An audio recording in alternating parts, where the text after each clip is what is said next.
Bismillahirrahmanirrahim. Assalamualaikum warahmatullahi wabarakatuh. Salam sehat, salam sejahtera untuk kita semua. Puji Tuhan, alhamdulillahirrahmanirrahim atas rahmat Allah SWT. Kita bisa berjumpa secara virtual ya untuk mendengarkan, untuk belajar bersama bagaimana kromoterapi dan silva itu menjadi satu teknik terapi bisa untuk self healing juga begitu. Nah, pakarnya di Indonesia yang saya kenal, beliau adalah Nurul Latifah Mangandalaram, S1-nya di Psikologi Yarsi dan S2-nya di UGM ya, sains gitu. Tapi beliau ini menekuni healing sehingga punya banyak sertifikat untuk terapi dan healing begitu. Nah, untuk preview malam ini ya, yang saya sebut tadi adalah introduction, perkenalan, adalah pertama teknik silva. Nah, teknik silva ini tahun lalu sudah kita preview ya, videonya bisa teman-teman lihat di YouTube. Dan kemudian materi kedua yaitu kromoterapi untuk meningkatkan abundance aura, aura keberlimpahan. Mengapa penting gitu ya? Lalu benefitnya apa nih kalau kita punya kemampuan untuk auranya berubah gitu kali ya? Aura aura yang aura gelap gitu ya, jadi terang ya, bukan aura kasih gitu ya. Baik, waktu dan tempat waktu dan layar ya, waktu dan layar saya persilakan kepada guru saya yang saya hormati. Saya manggilnya Mbak Lulu, teman-teman boleh manggil Mbak Lulu atau Bunda Lulu. Monggo. Terima kasih untuk kesempatannya malam ini yang diberikan kepada saya. Assalamualaikum warahmatullahi wabarakatuh. Salam sejahtera. Waalaikumsalam. Semoga semua yang ada malam ini bisa hadir dan bisa sama-sama mendengarkan penjelasan saya tentang metode silva dan teknik upgrade abundance aura. Saya melihat di grup tadi bahwa sebagian besar adalah peserta pelatihan silva online ya, batch 1 dan batch 2, batch 1 sampai batch 5, bahkan ada juga yang sudah ikut advance. Kemarin kita mengadakan advance di Jakarta, pesertanya ada kurang lebih 12 orang, hanya 1 orang laki-laki dan 11 orang perempuan, di mana saya menganggap bahwa itu bukanlah sebuah kebetulan ya, karena kita tidak akan tergerak untuk belajar silva jika memang kita tidak memiliki vibrasi yang sama. Nah, karena kita kemarin belajar advance, maka malam ini kita akan membahas sedikit tentang silva. Metode silva diciptakan oleh Jose Silva. Jose Silva ini berkebangsaan Amerika ya. Dia lahir di kota kecil, di sebuah kota kecil yang bernama Laredo, di kota Texas yang berbatasan dengan Meksiko. Jadi sejarah tentang Jose Silva saya akan ulang sedikit, bahwa Silva ini adalah seorang anak yang kurang beruntung ya. Kurang beruntung karena ketika dia berusia 7 tahun, ayahnya meninggal dunia. Nah, pada saat itu dia memiliki 3 orang adik perempuan. Ketika ayahnya meninggal, maka Silva berinisiatif untuk mengambil alih tulang punggung. Jadi mengambil alih peran sang ayah. Karena pada saat itu sang ibu juga mulai sakit-sakitan karena ditinggal oleh suami. Sehingga Silva kecil ini berinisiatif untuk menjadi pengganti bagi ayahnya. Dia mencari nafkah untuk menghidupi keluarganya. Kemudian karena dia harus bekerja, mencari nafkah, maka dia tidak bisa meneruskan sekolahnya. Sehingga Silva ini tidak melanjutkan sekolah. Tetapi dia beserta adik-adiknya bersepakat bahwa Silva akan bekerja mencari uang dan adik-adiknya melanjutkan sekolah. Tapi adik-adiknya memiliki kewajiban mengajarkan Silva apa pun yang mereka dapatkan di sekolah. Jadi kalau adik-adiknya dapat pelajaran menulis dan membaca, maka adiknya harus mengajarkan Silva membaca dan menulis juga. Nah, sehingga Silva tidak ketinggalan pelajaran gitu ya. Karena dia seorang anak yang cerdas, jadi dia bisa mengikuti pelajaran melalui adik-adiknya.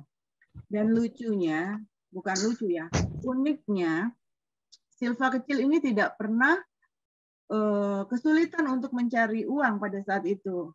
Dia selalu tahu siapa saja yang membutuhkan barang jasanya. Jadi dia berjualan alat-alat kebutuhan rumah tangga. Dia sekaligus juga menawarkan jasanya untuk membersihkan rumah, membersihkan kaki kuda, membersihkan rumput di halaman. Dia juga menjual jasanya untuk menyemir sepatu. Nah, uniknya Silva tidak pernah menawarkan barang dan jasanya. Dia selalu tahu siapa yang pada saat itu membutuhkan barang dan jasanya. Sehingga selama dia mencari uang, dia tidak pernah mengalami penolakan dari orang-orang. Silva kecil terkenal sangat rajin dan jujur. Sepulang dari dia bekerja di rumah orang-orang yang membutuhkan jasanya, dia bekerja di toko tukang cukur. Jadi di kota Loredo ada ruko tukang cukur di mana Silva menemukan orang-orang yang membutuhkan jasa untuk menyemir sepatunya. Kemudian di tukang cukur itu juga dia menemukan banyak sekali buku-buku tentang kelistrikan.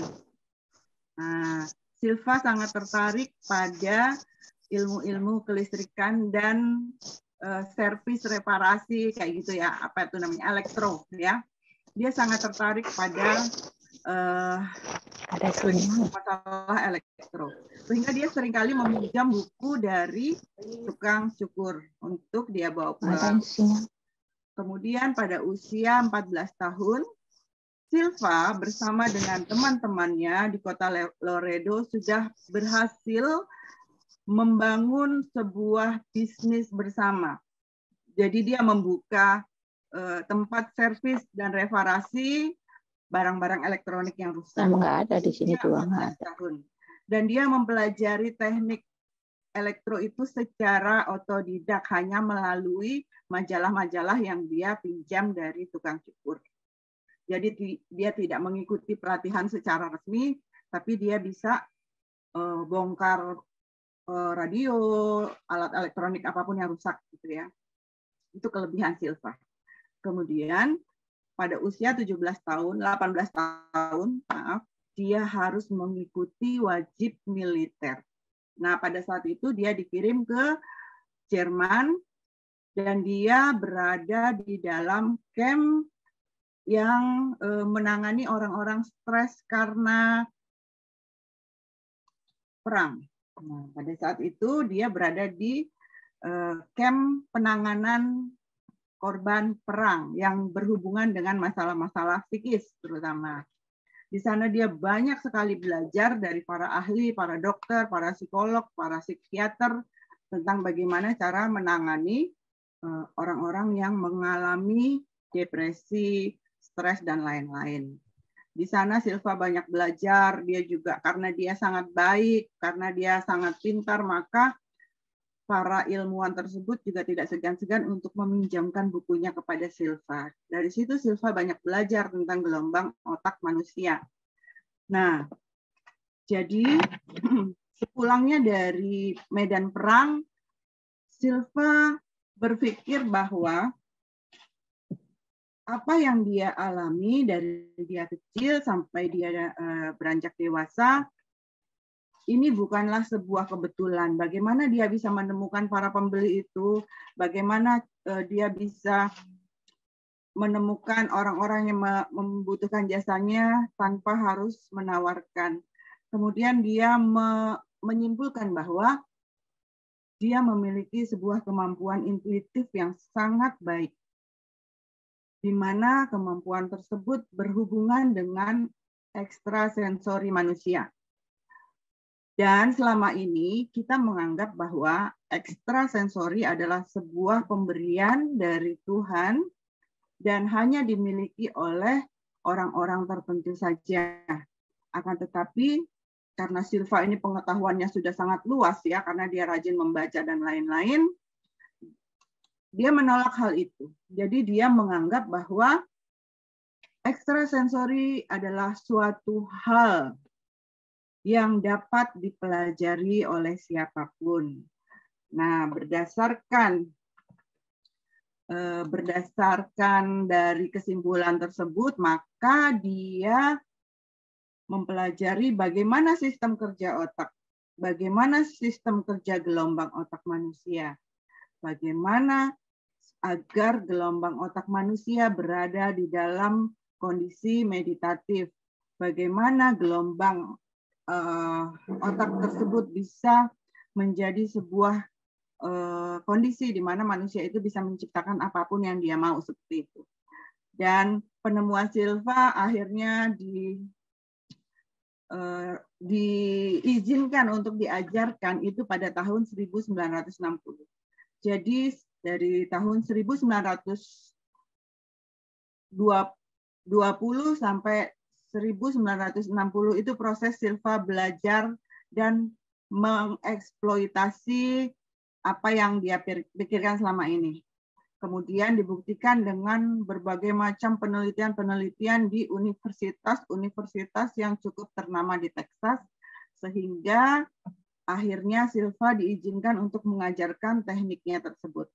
Silva tidak pernah mengenyam pendidikan secara khusus, dia hanya belajar secara otodidak, dan dia banyak membaca, dan dia banyak belajar dengan para ahli pada saat itu, dan akhirnya dia mendapatkan gelar doktor.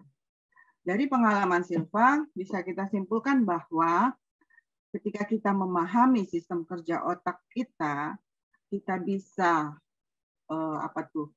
bisa mengoptimalkan sistem kerja otak kita, maka tidak ada yang tidak mungkin di dalam hidup ini. Apapun yang kita inginkan itu bisa kita dapatkan.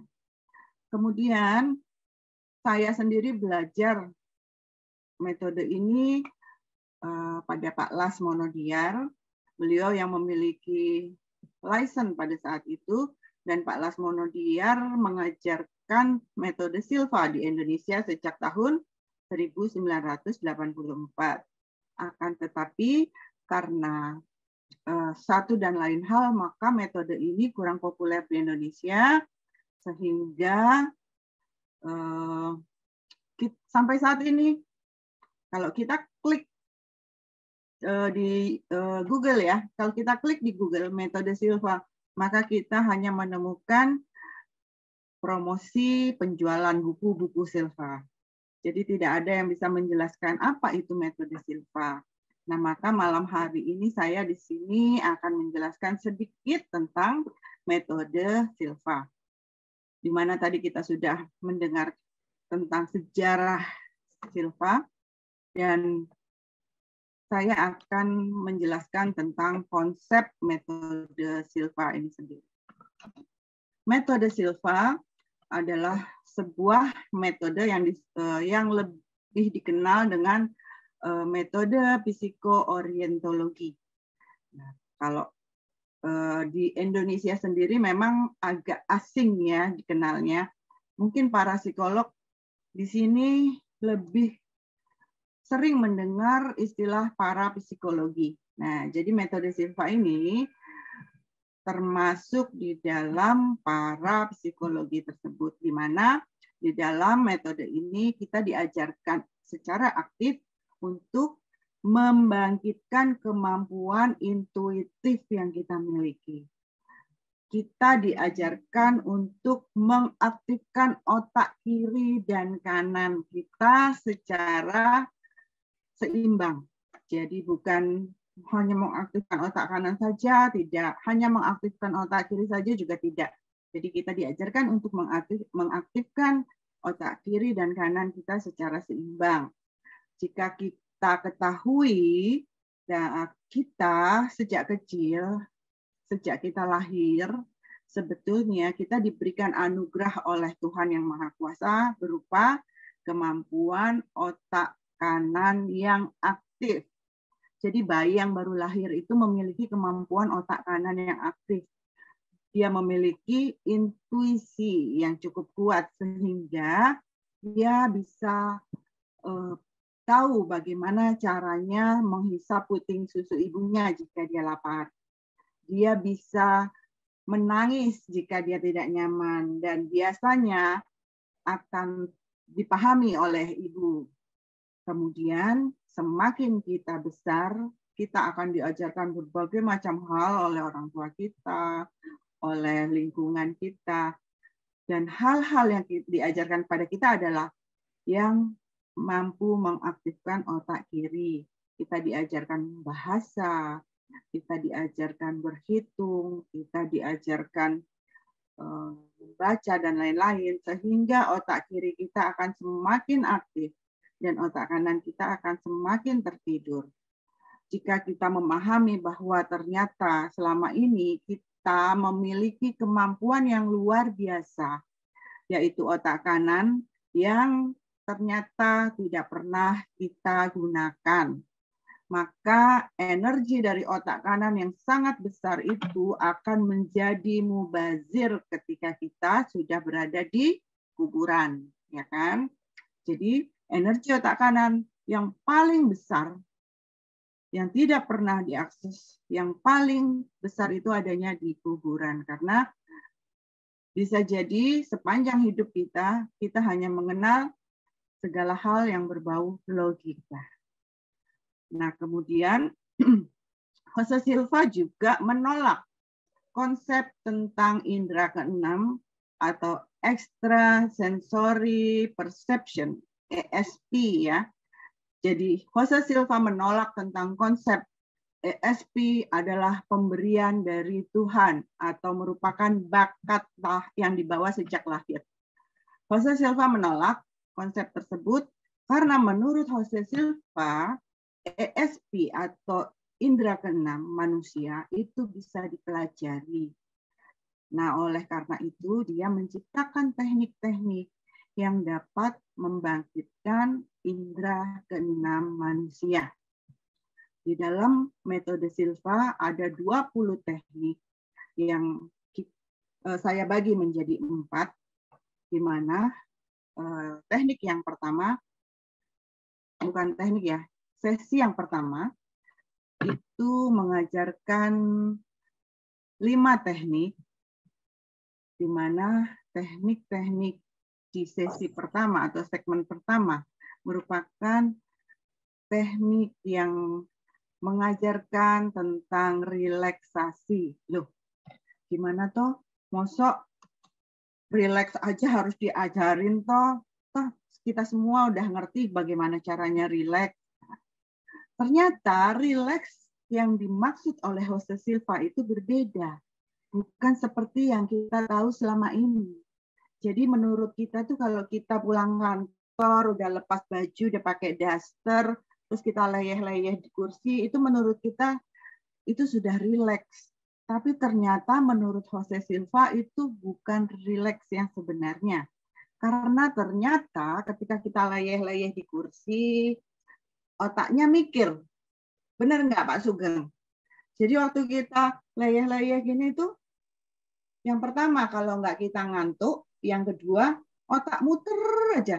Tadi kok hitung-hitungan itu kok nggak balance ya, selisihnya di mana ya? Masih muter ternyata otak kita.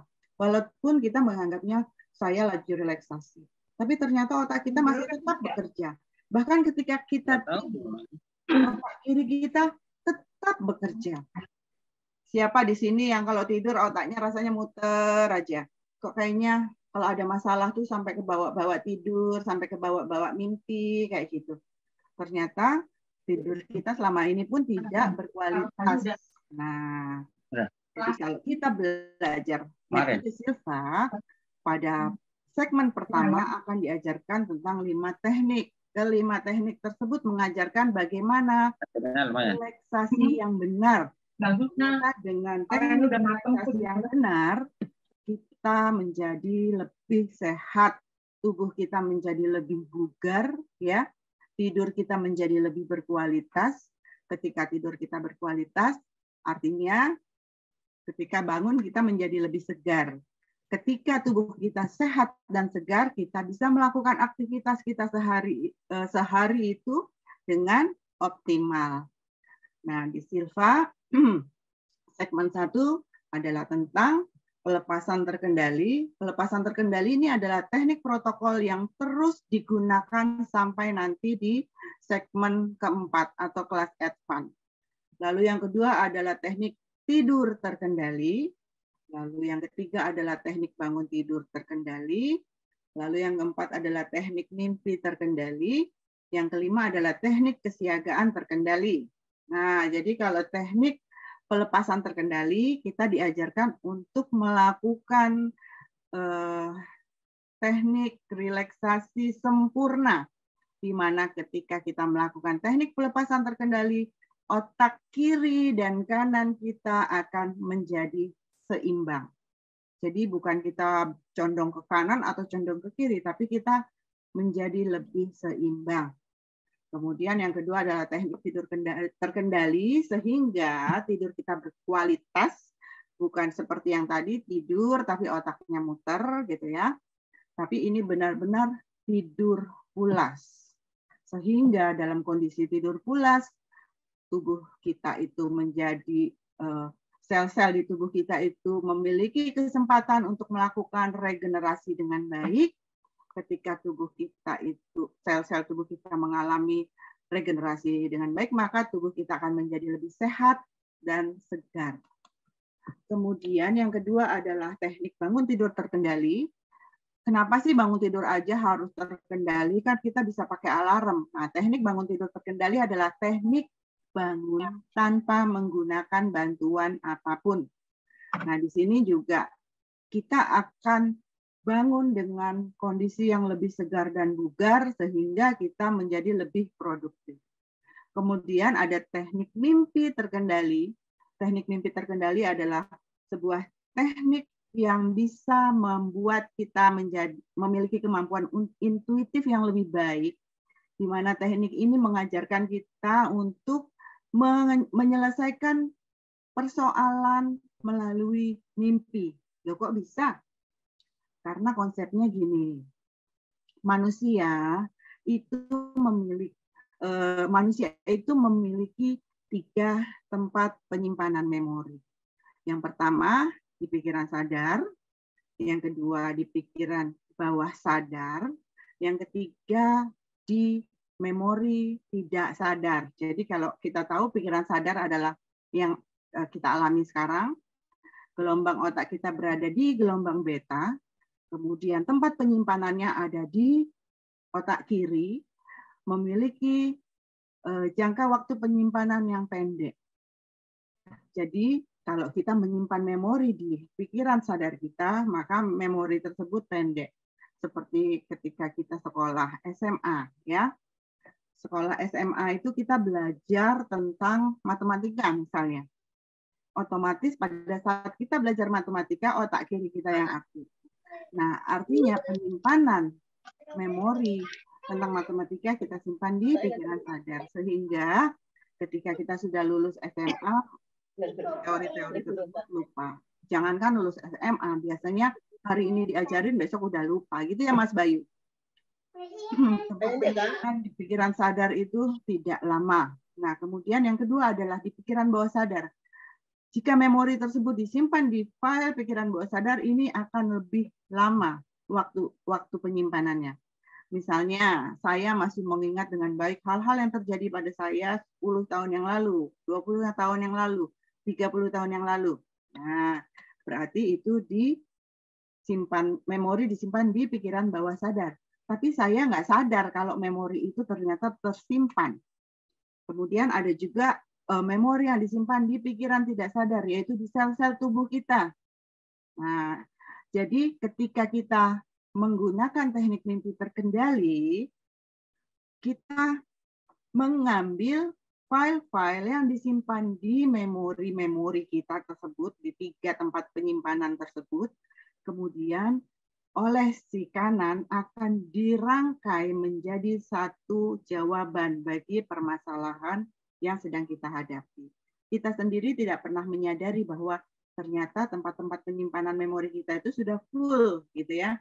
Sudah pelapisan keberapa udah kita sendiri nggak sadari, nggak tahu. Tetapi si kanan ini yang selalu terjaga ketika kita tidur, dia mampu mencari file-file tersebut, kemudian merangkaikannya menjadi satu sehingga menjadi jawaban dari permasalahan atau persoalan yang sedang kita hadapi melalui mimpi. Jadi tahukah teman-teman bahwa dalam kondisi tidur, ternyata otak kanan kita tidak pernah tidur. Sehingga pada saat kita bangun, dia akan membuat kita terjaga. Sedangkan otak kiri kita itu sudah nggak tahu kemana pada saat kita tidur. Jadi kita harus berterima kasih sebetulnya sama otak kanan kita bahwa dia tetap waspada sehingga kita bisa terbangun. Kalau otak kanan kita udah nggak sadar kayak otak kiri, maka mungkin kita tidak akan terbangun selamanya. Jadi sistem kerja otak kiri dan kanan itu seperti itu. Pada saat kita terjaga, maka otak kanan kita slow down, istirahat. Tapi pada saat kita tertidur, maka otak kanan kita terjaga. Sehingga banyak dari kita yang bisa menyelesaikan masalahnya justru pada saat dia tidur. Jadi kayak ada masalah nih, saya tidur aja. Waktu dia bangun tidur, baru dia menemukan jawaban dari masalah-masalahnya. Nah ternyata si kanan yang bisiki waktu kita tidur, ini loh jawabannya, seperti itu.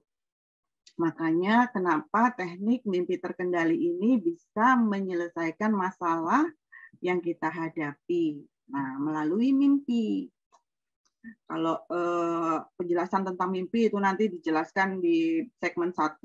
Mimpi itu apa aja, kenapa seperti itu. Mimpi tentang berupa kenangan, atau berupa impian, atau berupa firasat, atau mimpi berupa bunga tidur, itu semua nanti dijelaskan di segmen 1. Kemudian di segmen kedua, kita diajarkan teknik-teknik untuk pengembangan diri. Nah, di segmen kedua ini teknik-tekniknya menarik. Karena apa? Karena bisa kita gunakan atau aplikasikan di dalam kehidupan kita sehari-hari. Banyak sekali testimoni teman-teman di sini yang sudah mempraktekkan teknik-teknik di Silva segmen kedua, ya. Keberhasilan teman-teman yang menggunakan metode Silva segmen kedua ini banyak sekali. Nanti akan saya kumpulkan menjadi satu buku gitu ya. Jadi di segmen kedua itu kita diajarkan teknik-teknik pemberdayaan diri. Yang pertama adalah teknik, apa Mbak Evi masih ingat nggak? Di dalam segmen kedua, lupa ya, di dalam segmen kedua kita akan diajarkan teknik layar mental atau screening layar mental screen. Nah, kemudian kita diajarkan teknik 3 jari. Kemudian diajarkan teknik 2 cermin. Kemudian ada 2 teknik lagi, yaitu pengendalian sakit kepala dan pengendalian migrain. Pengendalian sakit kepala ini bukan hanya untuk mengendalikan sakit kepala, tapi juga untuk mengendalikan sakit gigi, untuk mengendalikan sakit perut, ya, tapi tidak untuk mengendalikan sakit hati.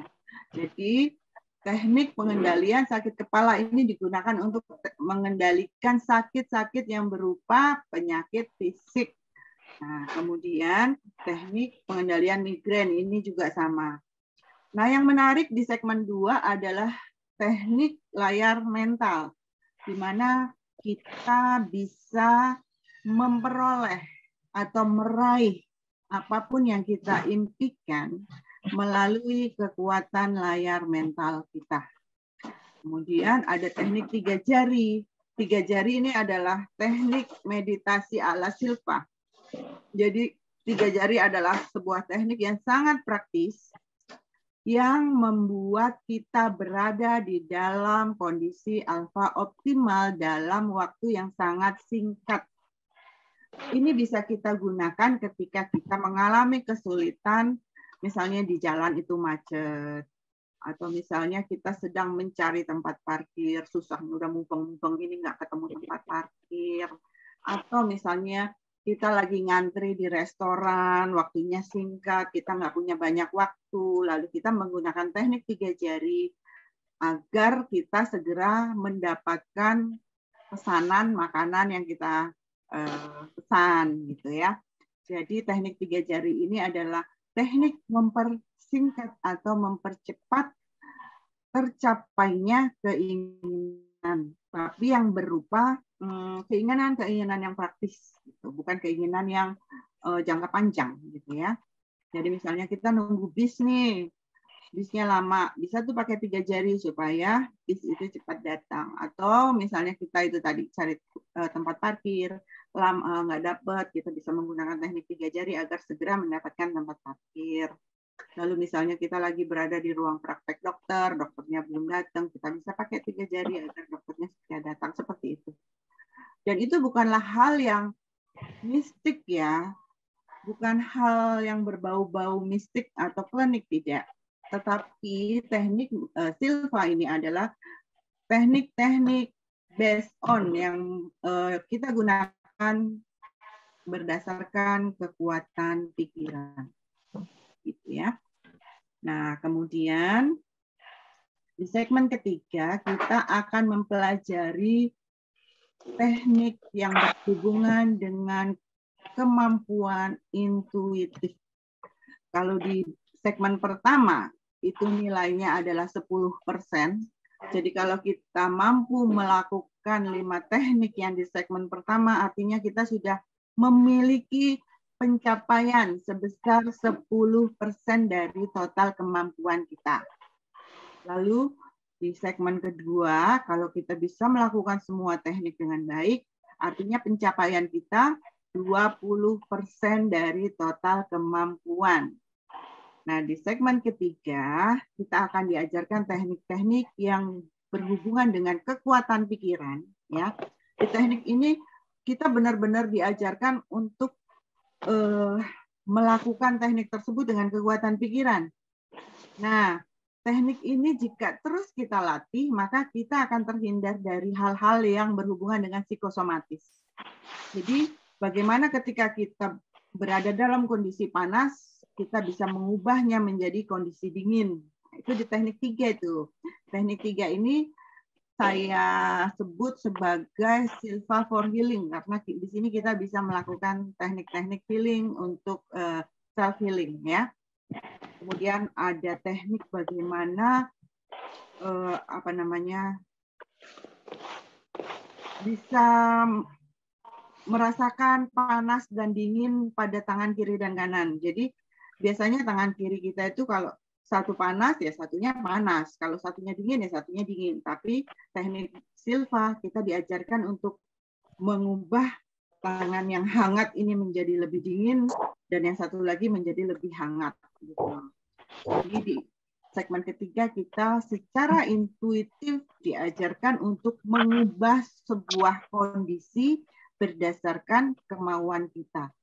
Nah, di sini kita mulai mengeksplor kemampuan kita sehingga pencapaian di segmen ketiga adalah 30% dari total kemampuan. Jadi kalau kita sudah menguasai teknik segmen 1, segmen 2, dan segmen 3, artinya kita sudah memiliki 60% dari total kemampuan intuitif kita.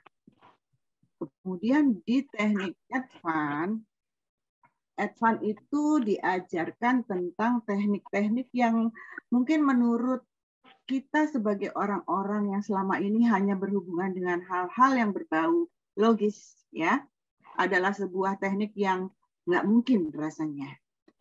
Karena di kelas advance nanti kita akan belajar tentang teknik masuk ke dalam dinding selatan, atau disebutnya teknik pengendalian jarak jauh. Di teknik ini kita diajarkan untuk masuk ke dalam tembok. Bagaimana rasanya di dalam tembok? Apa yang kita lihat di dalam tembok? Bagaimana rasanya? Bagaimana aromanya? Kemudian bagaimana warnanya? Nah, semua itu kita lakukan dengan kekuatan pikiran. Jadi bukan berarti tubuh kita yang masuk, tetapi dengan kekuatan pikiran kita merasakan bagaimana padatnya tembok. Nah, seperti itu. Fungsinya apa sih, Mas, pengendalian jarak jauh itu? Kalau orang zaman dulu itu bisa mengontrol sanak saudara yang berada di tempat yang berbeda atau di tempat yang jauh. Nah, dengan teknik ini kita pun bisa melakukannya. Jadi kita bisa melihat apakah anak kita itu baik-baik saja di kosnya, apakah dia sedang sehat-sehat saja, tidak sakit. Di sini nanti kita bisa minta teman-teman yang sudah melakukan teknik ini untuk bercerita ya nanti ya, ada sesinya. Jadi di teknik ini nanti kita bisa melakukan pengamatan jarak jauh. Jadi kalau misalnya anak kita berada di kos misalnya di Malang gitu ya, kita bisa melihat apakah kamarnya itu rapi, apakah dia tidak menyimpan obat-obat terlarang, apakah dia hidupnya tertib dan lain-lain. Itu kita bisa melihat sejauh dan sedetail itu. Nah, kemudian teknik ini juga bisa digunakan atau sebagai modal untuk teknik berikutnya, yaitu teknik laboratorium mental. Karena nanti kita akan sama-sama menciptakan laboratorium pribadi kita yang disebut laboratorium mental, dan nanti di sana juga kita akan bertemu dengan pembimbing atau penasehat kita. Penasehat adalah orang yang nanti akan kita temukan di laboratorium mental, di mana kita bisa bertanya apapun terhadap mereka. Kita bisa bertanya tentang masalah-masalah politik, ekonomi, kesehatan, dan lain-lain. Dan di dalam laboratorium itu juga kita bisa melakukan operasi-operasi secara mental. Jadi kita bisa melakukan penyembuhan jarak jauh dengan kekuatan pikiran tentunya ya. Kemudian kita juga akan belajar tentang teknik masuk dalam proyeksi tumbuhan. Jadi bagi ibu-ibu atau bapak-bapak yang memiliki hobi menanam tanaman itu bisa menggunakan teknik masuk dalam proyeksi tumbuhan. Kenapa kok akarnya ini selalu busuk padahal saya sudah siram itu dengan air yang tidak banyak misalnya. Kenapa kok ini tanahnya padahal sudah saya ganti, tapi kenapa kok masih pertumbuhannya nggak optimal? Nah, itu bisa kita dengan menggunakan teknik masuk dalam proyeksi tanaman. Nanti kita bisa tahu apa sih yang kurang, apa sih yang berlebihan selama ini. Gitu. Kemudian ada juga teknik proyeksi binatang. Binatang apa hewan ya? Hewan. Hewan apa binatang sih sebetulnya kalau yang lebih global itu? Nah, teknik proyeksi hewan ini bisa, saya pernah ajarkan kepada para dokter hewan di Jakarta, sehingga mereka bisa melakukan penyembuhan secara lebih baik dan optimal karena mereka bisa mengetahui apa yang dikeluhkan oleh hewan-hewan peliharaan para kliennya. Kemudian ada teknik proyeksi logam. Kenapa harus proyeksi logam? Kita harus merasakan kepadatan logam, entah itu tembaga, kuningan, emas, perak, dan lain-lain. Ini juga fungsinya adalah untuk melatih kemampuan intuitif kita agar mempermudah kita masuk ke dalam laboratorium mental. Nah, ternyata teknik di dalam Silva itu semakin lama, itu semakin mudah. Jadi teknik yang paling sulit adalah di segmen pertama. Bagaimana caranya kita melakukan teknik-teknik pelepasan terkendali.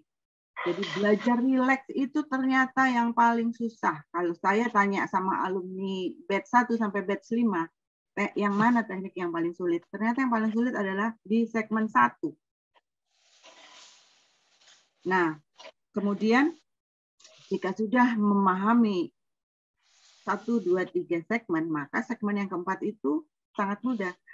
Makanya saya kemarin bilang sama para alumni Advan, nggak usah takut walaupun misalnya mereka merasa basic 1, basic 2 saya belum sempurna, Bu. Karena saya latihannya masih bolong-bolong. Nggak apa-apa. Yang penting dasarnya sudah kita kuasai. Ketika kamu masuk ke dalam Advan, maka itu semua kepake. Dan itu juga rasanya menjadi lebih mudah. Dan setelah selesai Advan, mereka bilang, iya yes, Advan itu ternyata lebih mudah dan lebih membahagiakan. Karena ternyata, atau mungkin juga karena offline ya, jadi vibrasinya tuh beda gitu ya sama online. Jadi ketika offline Advan kemarin, 11 peserta ini happy karena mereka bertemu dengan penasehat masing-masing. Nah, ketika sudah selesai Advan, mereka praktek, beberapa teman justru berhasil melakukan teknik-teknik di basic 2 dan basic 3. Nah, yang di Advan ini juga banyak yang berhasil masuk ke dalam laboratorium mentalnya. Ketika kita sudah menguasai 4 segmen Silva, artinya kita sudah memiliki modal untuk apa? Untuk menjadi lebih sehat, lebih sukses, lebih kaya, lebih bahagia, dan lain-lain. Karena arti sukses menurut Silva adalah memiliki kesehatan yang tuntas, memiliki kesehatan yang sempurna, gitu ya. Kemudian terhindar dari musibah. Karena apa? Karena kita memiliki kewaspadaan yang lebih baik. Kenapa kok bisa memiliki kewaspadaan yang lebih baik? Ya karena kita tidurnya berkualitas. Dan kita juga punya teknik kewaspadaan terkendali. Jadi misalnya kita lagi berkendara, kita tiba-tiba mengantuk, minggir dulu. Kita lakukan teknik kewaspadaan terkendali. Atau kita lagi meeting, tapi kita mengantuk, aduh tadi pagi lupa ngopi nih jadi ngantuk. Nah, kita bisa melakukan teknik tersebut sehingga kita menjadi lebih terjaga. Kemudian kita juga memiliki kepekaan intuitif. Jadi ketika kita sudah belajar 4 segmen, maka kita memiliki kepekaan intuitif yang lebih baik. Karena apa? Karena di teknik 1 sampai teknik 20 kita diajarkan untuk mengaktifkan otak kiri dan kanan secara seimbang. Kemudian kita juga memiliki kemampuan untuk relaksasi. Nah, ini kemampuan ini adalah teknik yang paling dasar, tetapi paling sulit seperti yang tadi saya katakan. Ternyata kita selama ini belum benar-benar rileks. Ternyata selama ini istilah rileks itu bukan seperti yang dimaksudkan oleh Jose Silva. Nah, kemudian dengan belajar teknik-teknik Silva, kita akan mampu berada atau mencapai kondisi alfa optimal, di mana jika kita ketahui gelombang alfa adalah gelombang penciptaan, sehingga afirmasi atau keinginan-keinginan yang kita tanamkan di dalam kondisi alfa optimal akan menjadi kenyataan.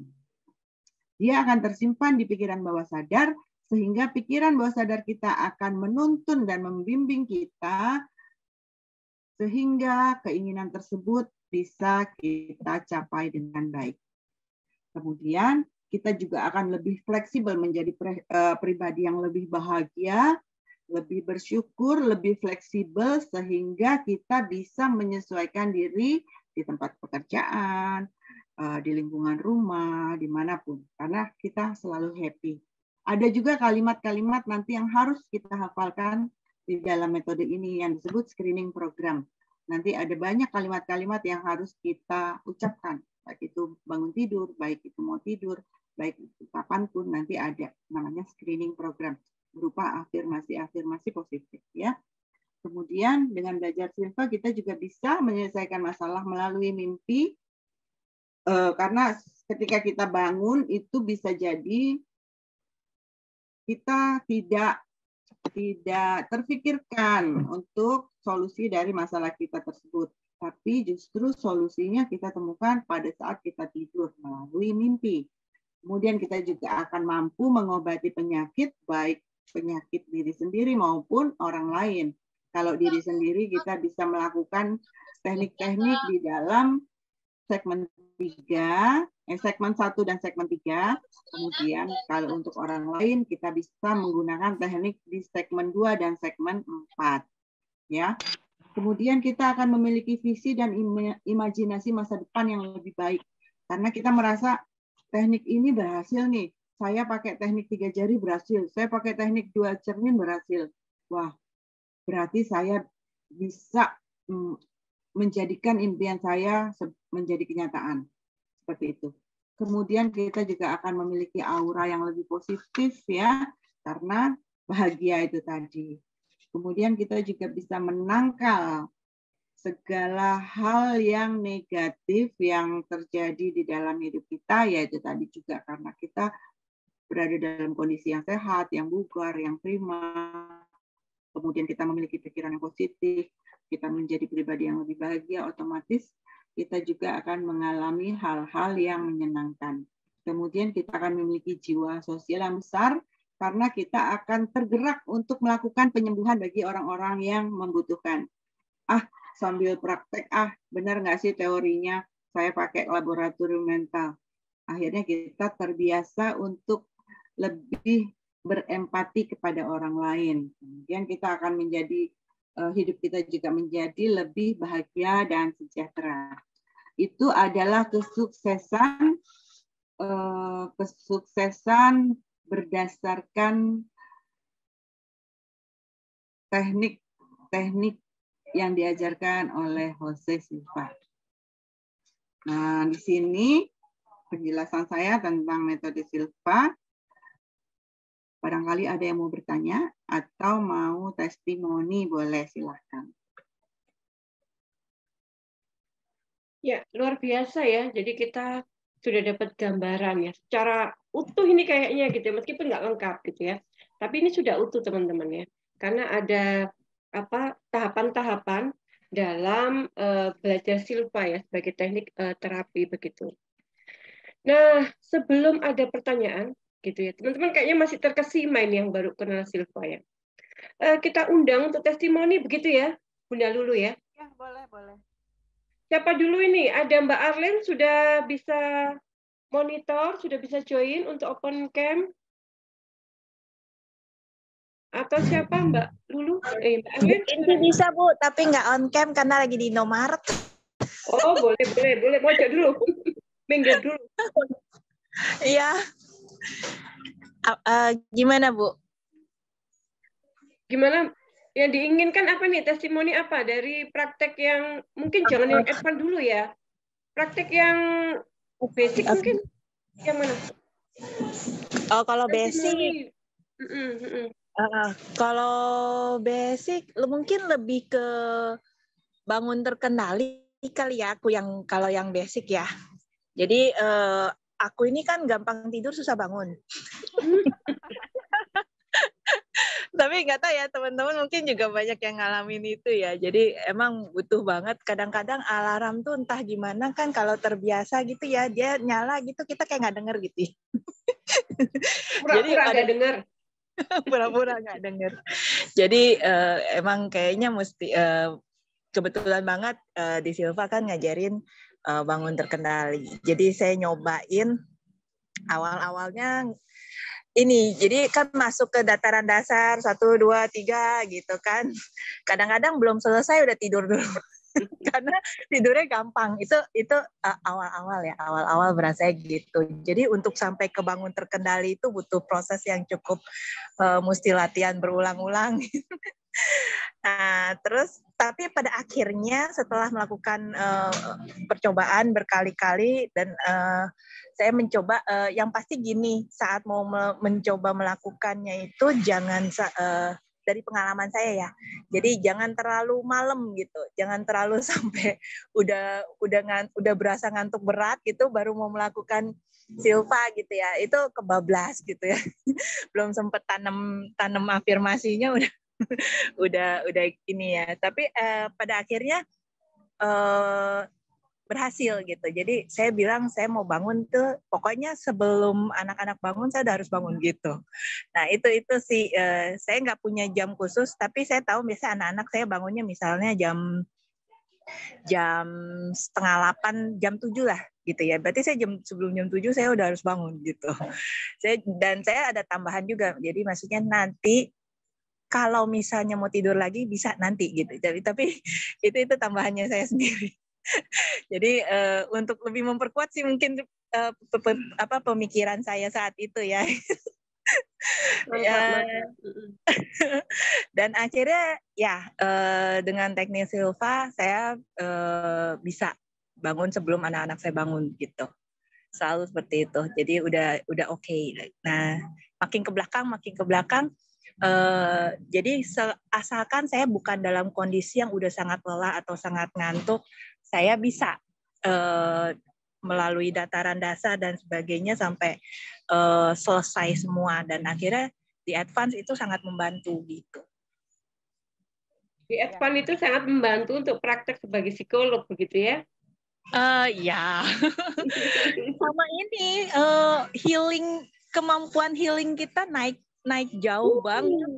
Jauh banget, dan terasa sekali berhasilnya itu gitu, seperti yang pernah saya testimoni di grup advance ya Bu ya, itu luar biasa sih gitu waktu udah sampai di sana gitu. Emang awalnya pasti kesannya awal-awal itu rasanya kok kayaknya berat ya? Iya, kesannya sederhana, tapi ngejalaninnya berat dan jujur aja kadang-kadang agak boring. Boring, pengennya cepet-cepet yang udah kayak Harry Potter gitu kan. Gitu, pengennya cepet-cepet yang surapan magic gitu ya. Ya, gitu. Nah, tapi ini juga pengalaman juga buat teman-teman, pokoknya jangan menyerah di awal gitu. Jadi terus aja, nggak terlalu lama sih gitu, dibilang lama nggak, cuma perasaan doang gitu. Ya kan Bu, saya kan dari basic 1 ya, batch 1 sampai ke advance cuma berapa bulan ya, nggak ada setahun nggak kan ya? Nggak 4 ya, 4 atau 5 gitu ya. Iya kan, bahkan setengah tahun aja nggak nyampe ya, dan itu bisa saya dapetin gitu. Jadi jangan patah semangat gitu teman-teman, meskipun masih baru basic 1, basic 2, jalanin aja, pokoknya jalanin deh gitu. Dan sampai advance, wah udah kerasa keren banget deh. Gitu Bu, makasih. Oke, terima kasih Mbak Arlen. Sama-sama. Baik, terima kasih Mbak Arlen. Kita butuh tanggapan peserta nih. Peserta yang sudah ikut batch 1 dan 2, Pak Sugeng sudah belum? Belum ya? Ini baru ya Pak Sugeng ya? Baru join ya? Baru Ibu. Yeah. Oh, yang dari Solo, Pak Bayu. Ini saya keliru, saya kira Mbak loh. Ternyata Mas Bayu ya dari Solo itu ya. Mas Bayu itu yang Monggo Mas Bayu ke Surabaya. Mungkin Mbak Anastasia yang tadi nyimak gitu ya, karena terlihat banget di layar laptop saya. Mbak Anastasia, silakan memberi komentar, memberi tanggapan. Saya terus terang saya baru tahu ini, baru mendengar Silva. Iya, baru 2 hari yang lalu. Saya bukan psikolog, tapi saya belajar kosmologi, di mana dia kayak meditasi gitu ya. Nah itu, tapi setiap kali mau ada orang yang perlu ditolong itu kan harus dari dia sendiri. Nah ketika orang itu udah nggak berminat, saya udah nggak bisa apa-apa gitu loh. Nah tapi dengan saya dengar metode Silva ini, dia tidak aktif pun kita bisa membantu gitu loh. Nah saya tuh memang suka seperti itu gitu loh. Itu dari saya SMA itu udah suka seperti itu, kayak jadi saya tuh kebetulan jadi tempat curhatannya orang gitu loh. Jadi karena kebiasaan gitu, jadi saya dulu sampai SMA tuh beli buku-buku psikologi gitu. Saya sebetulnya kepengen masuk psikologi, tapi orang tua saya bilang masuk MIPA ya. Dulu kan nggak berani jadi ngikutin gitu. Nah ini dengan ini saya pikir saya terus tertarik. Oh iya, Mbak Anastasia ini yang kemarin baru japri ya. Mau ikut ini, mau ikut batch 1, 2, nanti Februari ya? Baru tadi ya ikut besok yang 1 Februari 2 Februari itu bencana itu baru tadi saya Japri. Ya, karena saya baru infonya baru 2 hari yang lalu. Terus saya lihat di lihat YouTube. YouTube ya Mbak Anastasia lihat YouTube ya? Ya, saya lihat YouTube. Terus saya kok ya baru tadi gitu loh. Ya baru tadi saya terus kok main tahu tuh kebetulan kok Februari. Aduh seneng banget saya berarti masih ada kesempatan gitu. Siap Insya Allah ya.